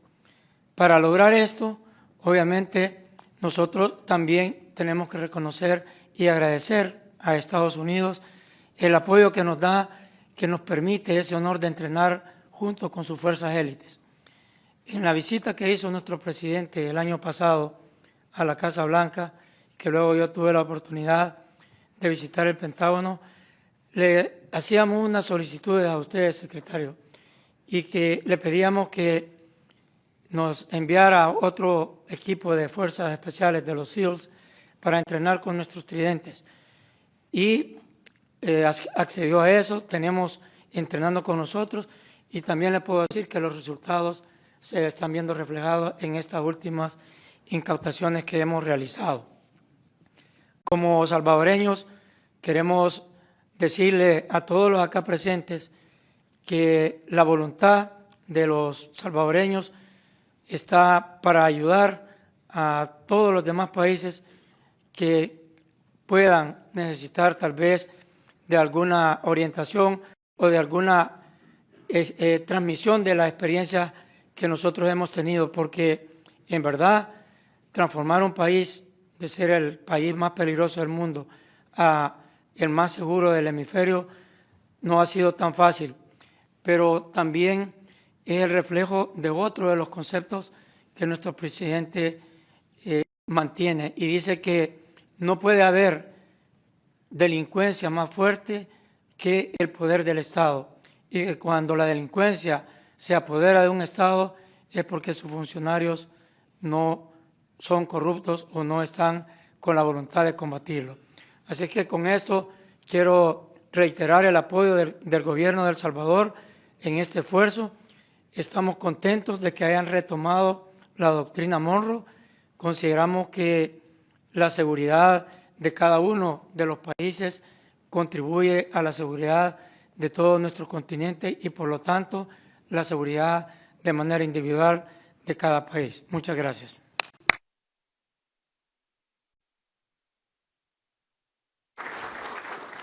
Thank you, Minister Moreno. Minister Sáenz of Guatemala, you have the floor. Thank you. Good morning, everyone. Guatemala say present. Guatemala dice presente. Y dice presente como un Estado comprometido con la defensa del hemisferio occidental. Guatemala comprende con absoluta claridad que los carteles no son únicamente organizaciones criminales. Son estructuras que erosionan la soberanía, distorsionan las economías, infiltran las instituciones del Estado, actúan inclusive como filtros con intereses extrahemisféricos. Y por supuesto, estas organizaciones no comparten nuestros valores, no comparten nuestra libertad y no comparten los intereses de nuestros estados.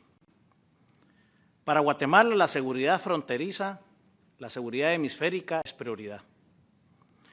Por ello, ya estamos trabajando en la operación Cinturón de Fuego, un despliegue estratégico que asegura nuestra frontera, principalmente la más porosa y la más peligrosa con nuestro hermano país de México. Además, cierra los espacios a las economías ilícitas que traen estas organizaciones, porque también entendemos que esta amenaza es híbrida. Compartimos la convicción de que la paz no son únicamente declaraciones en conferencias. Compartimos que necesitamos determinación, necesitamos capacidades, pero necesitamos una cooperación real. Y nuestro compromiso como Guatemala no se limita únicamente a palabras. Hoy podemos lucir que ya pudimos colaborar con 2 contingentes en Haití, asumiendo con responsabilidad, una responsabilidad concreta, la restauración del orden y la estabilidad en el Caribe. Creemos en la corresponsabilidad hemisférica. Guatemala no es un espectador en esta etapa. Aspiramos a ser un socio que comparte la carga, que invierte en su propia defensa y que contribuye activamente a un frente unido contra estas organizaciones criminales y contra cualquiera que busque debilitar las democracias en nuestro hemisferio. Guatemala confirma con hechos lo que ha hecho históricamente. Hemos estado siempre del lado correcto de la historia. Y lo quiero lucir, quiero volver a decirlo. Guatemala ha estado del lado correcto de la historia. La paz no es una ausencia de conflicto. La paz es un resultado de la fuerza legítima del Estado, ejercida con responsabilidad, con legitimidad, pero con determinación. Guatemala cree completamente en la paz desde la fortaleza, en la disuasión creíble y en la cooperación estratégica.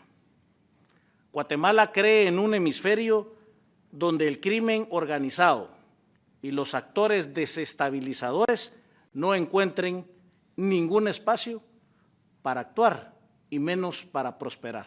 Muchas gracias.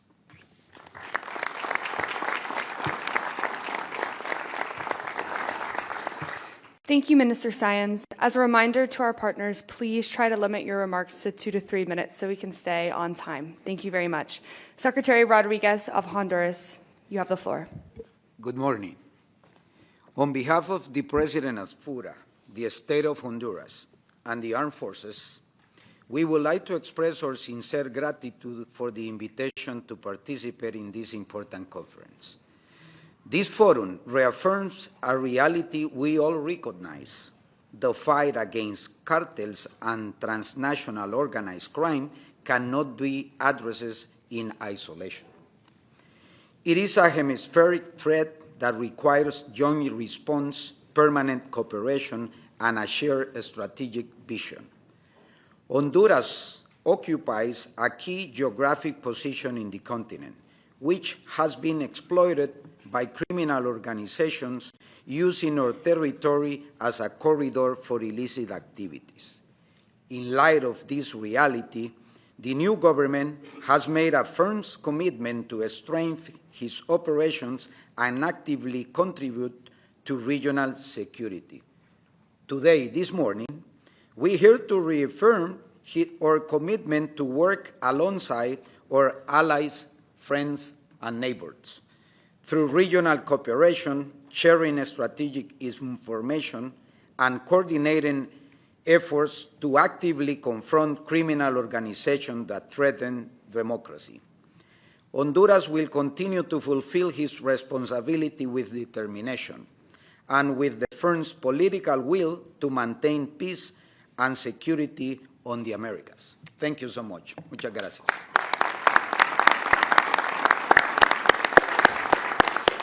Thank you, Secretary Rodriguez. Ambassador Marks of Jamaica, you have the floor.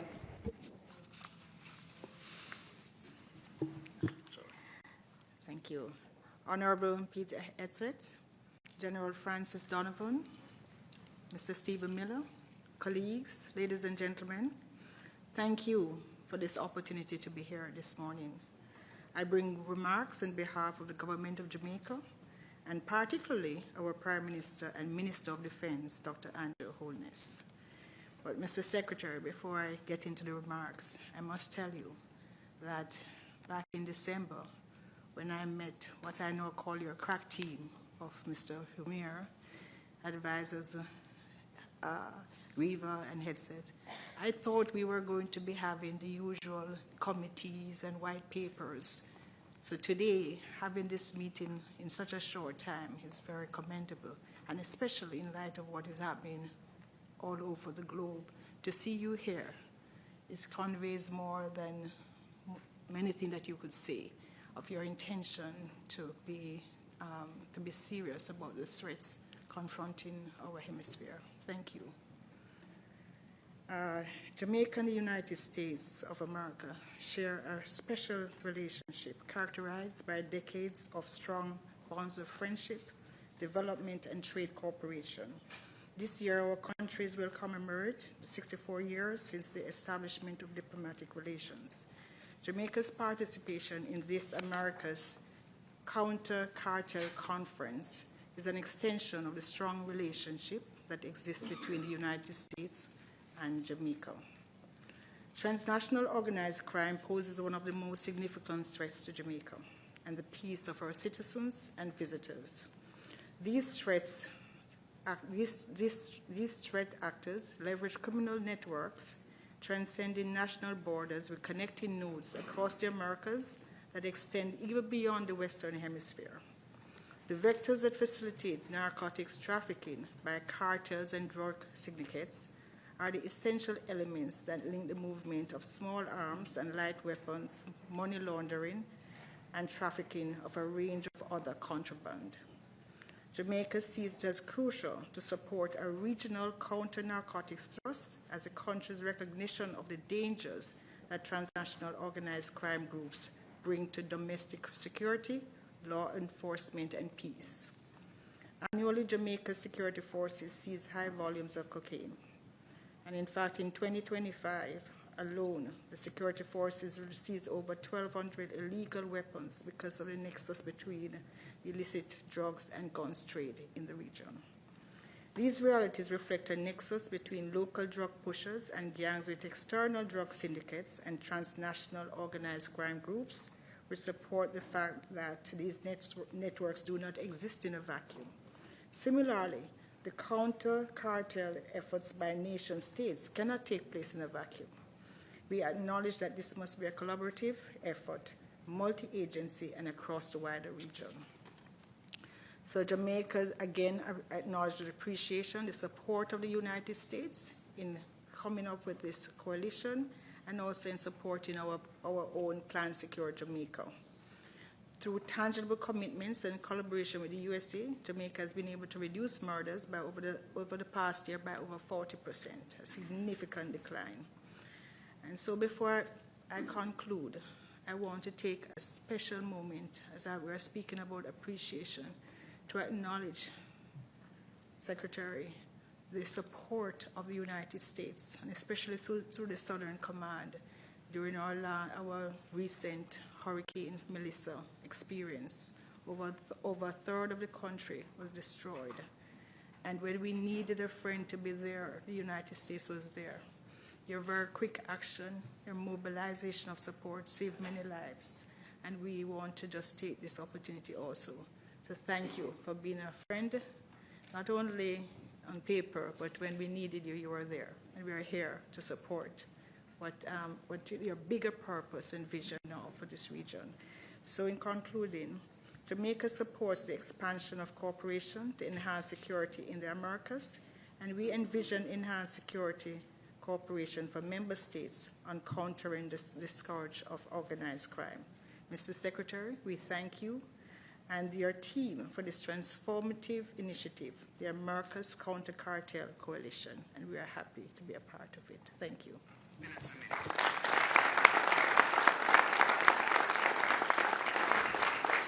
Thank you, Ambassador Marks. Minister Abrego of Panama, you have the floor.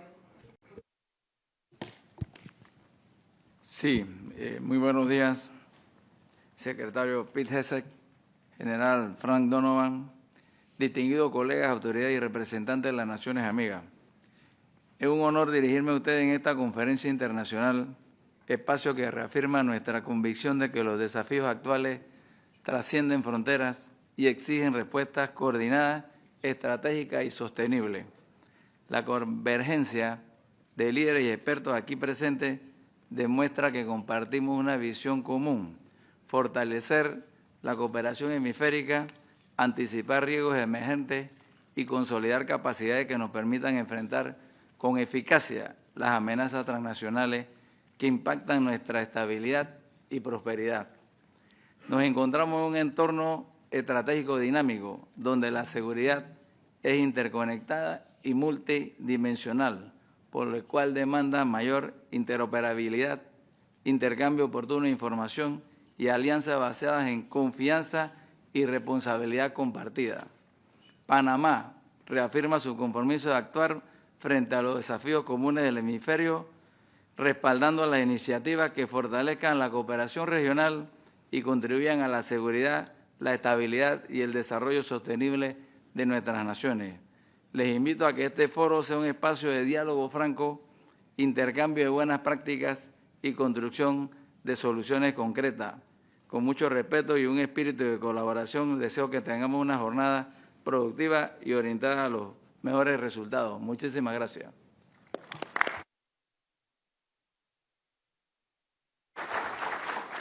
Thank you, Minister Abrego. Minister Ramirez of Paraguay, you have the floor.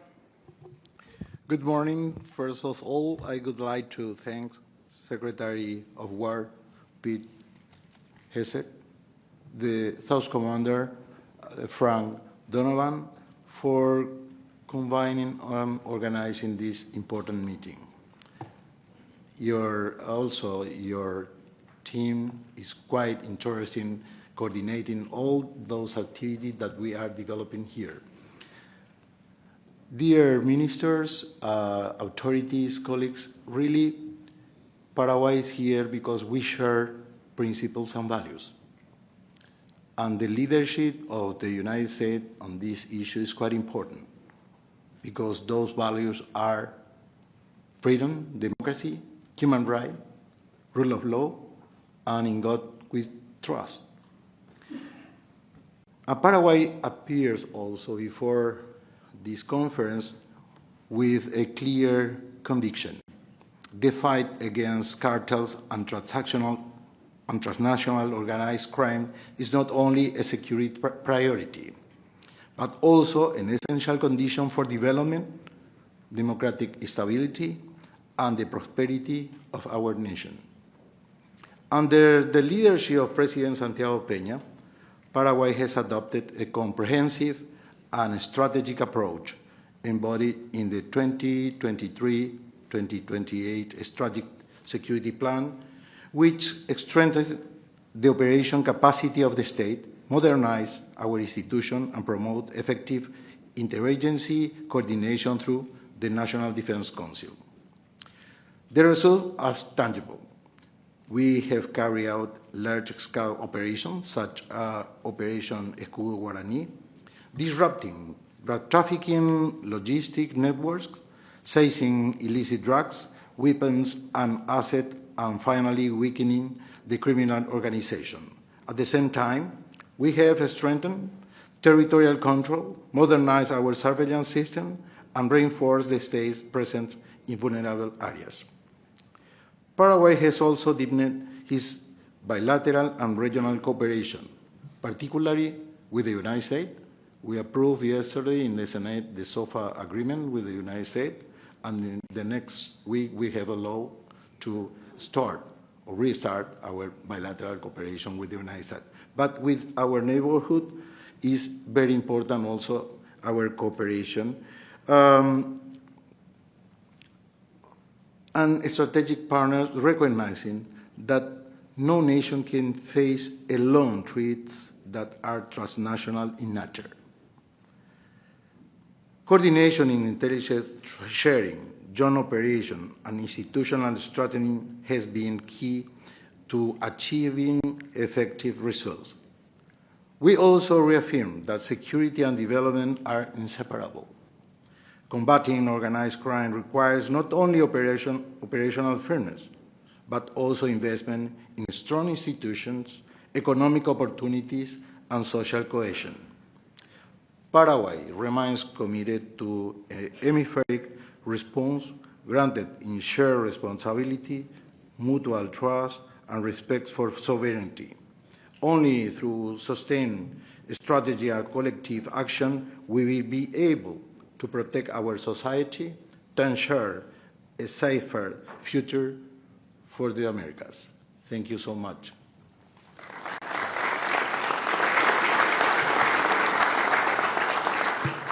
Thank you, Minister Ramirez. Minister Arroyo of Peru, you have the floor.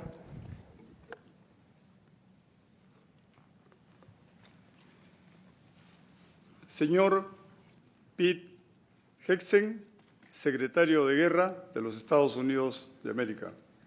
Señor General Francis Donovan, comandante del Comando Sur de los Estados Unidos de América.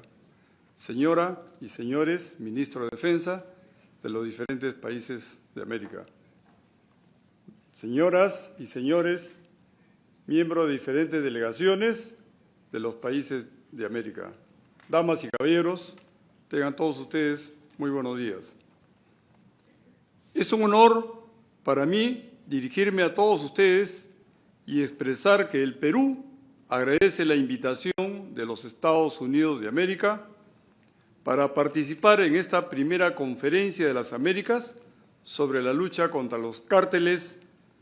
Mi país reconoce y valora esta importante iniciativa que contribuirá a reforzar la cooperación regional para afrontar de manera coordinada las amenazas actuales que comprometen la seguridad, la estabilidad y el desarrollo del hemisferio americano. El Perú prioriza la sólida relación que mantiene con los Estados Unidos en materia de seguridad y defensa, prioridad que día a día se fortalece. El Perú está firmemente comprometido con la lucha contra el crimen organizado transnacional, un fenómeno de naturaleza compleja y multidimensional, el narcotráfico, el narcoterrorismo, el tráfico ilícito de armas, la trata de personas, la minería ilegal y la ciberdelincuencia operan mediante estructuras que trascienden fronteras, utilizan tecnologías emergentes y buscan debilitar la institucionalidad democrática. Estas amenazas proyectan simultáneamente en los dominios terrestre, marítimo, aéreo y cibernético, lo que exige respuestas integrales y coordinadas. Para el Perú, la lucha contra el narcotráfico constituye una prioridad estratégica. Como uno de los principales productores mundiales de hoja de coca y cocaína, enfrentamos de manera directa el impacto de estas economías ilícitas sobre la seguridad pública, el medio ambiente y las poblaciones más vulnerables. Nuestra experiencia histórica ha demostrado además la estrecha vinculación entre el narcotráfico y el financiamiento del terrorismo. De igual manera, reconocemos que la ciberdelincuencia constituye una amenaza transnacional que solo puede enfrentarse mediante una cooperación sostenida y mecanismos internacionales eficaces.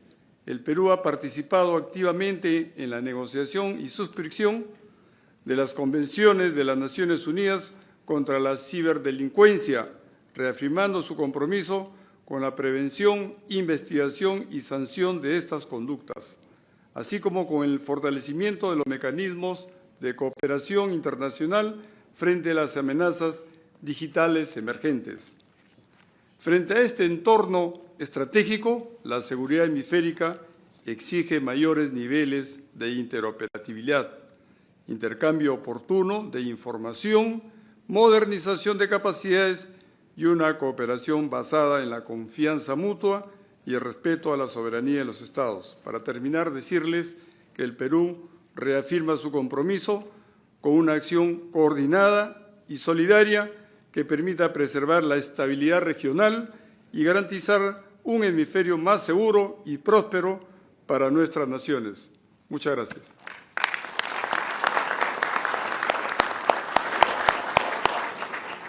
Thank you, Minister Arroyo. Minister Sturge of Trinidad and Tobago, you have the floor. Thank you. Secretary Hegseth, General Donovan, thank you. I would first like to bring greetings from the Prime Minister of Trinidad and Tobago, the Honorable Kamala Persad-Bissessar, and to thank you for the invitation you have extended to us to attend this Counter Cartel Conference.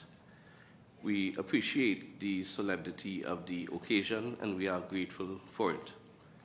For many years, Trinidad and Tobago's geopolitical position was a blessing as a gateway connecting South America to the Caribbean and beyond.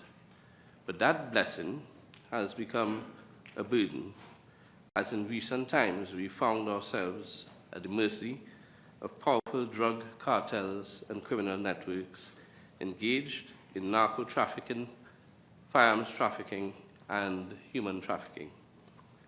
Trinidad and Tobago stands with the United States and our partners in confronting these cartels and transnational criminal organizations in our neck of the woods.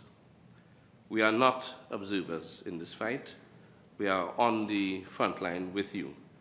We have lost law enforcement officers in this fight, including one of our sailors during the interception of a semi-submersible which was transporting a couple tons of cocaine.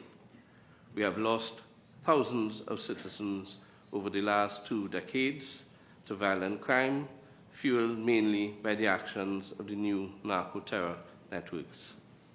But our economic fortunes have changed, subjecting us to severe structural constraints which hinder us from delivering the appropriate level of border security needed.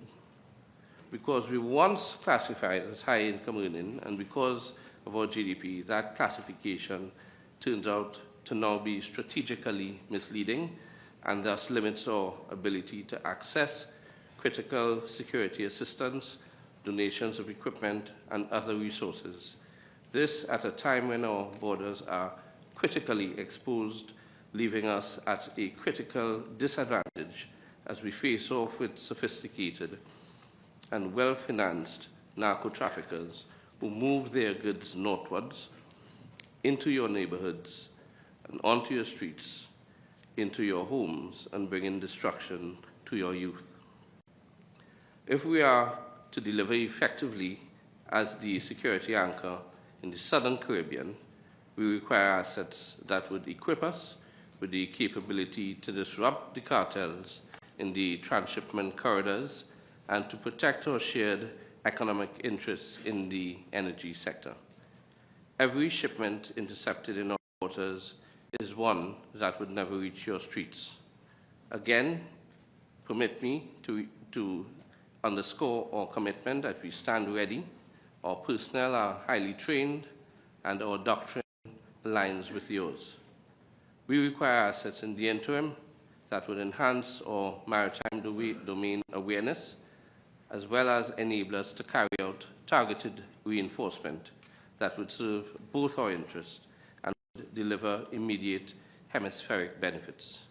Our government is dedicated and ready to shoulder our responsibility, and once proportionally equipped to the expectations placed upon us, we will deliver results. I thank you.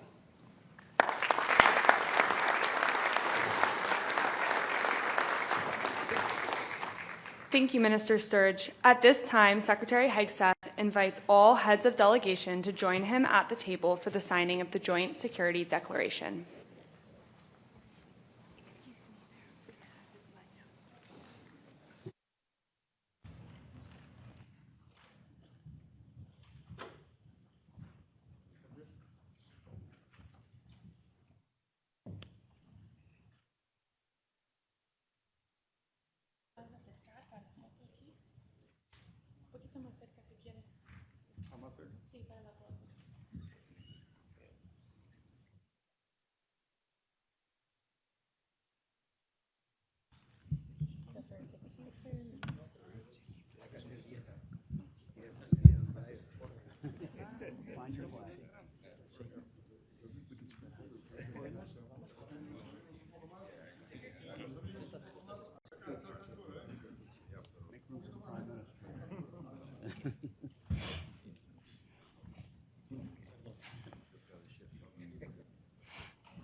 Everybody?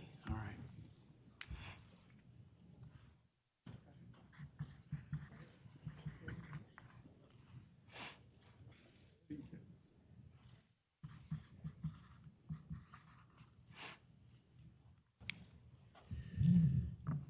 I'm the only one that needed to sign because everyone else already has. So here you have it.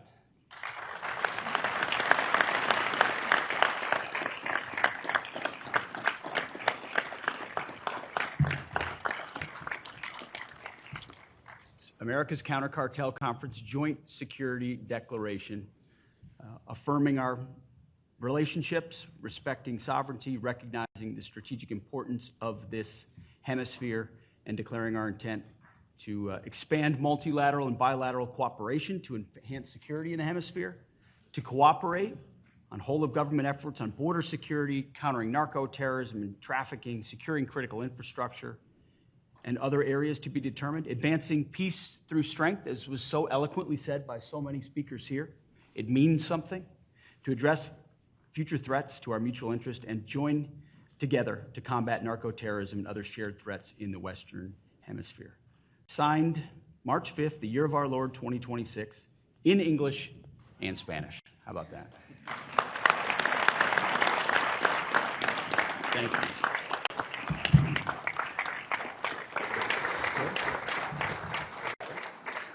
We will now have a 10-minute break. Breakout sessions will begin promptly at 11:15. Secretary Hegseth will first host Caribbean nations on the first floor in room 136.